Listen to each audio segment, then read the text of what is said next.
Whenever a mass grave is found in Tarhuna city, Mahmoud Hruda rushes to look for members of his family.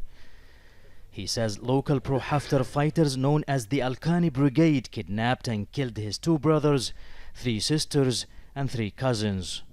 I'm aware that my brothers, sisters and cousins are all dead.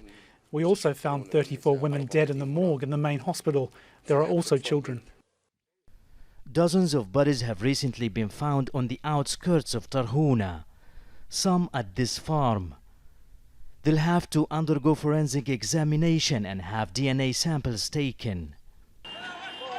In April last year, Haftar's fighters launched a military campaign to seize the capital Tripoli. But last week they lost their stronghold of Tarhuna and have now been driven out of western Libya by forces loyal to the internationally recognized government.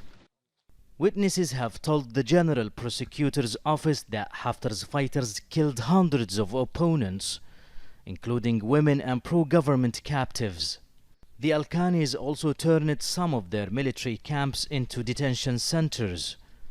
On the walls, portraits of Mohsen Al-Khani. The government says he is the most notorious of the commanders who carried out executions.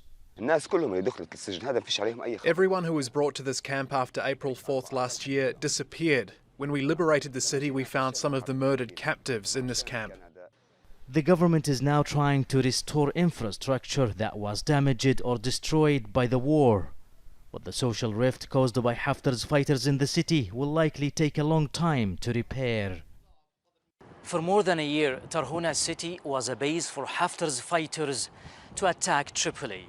Now, as the government tries to bring life in the city back to normal by pulling out its forces and calling for displaced civilians to return home, the victims' families say they are waiting for justice to be served. Mahmoud Abdul Wahid, Al Jazeera, Tarhuna.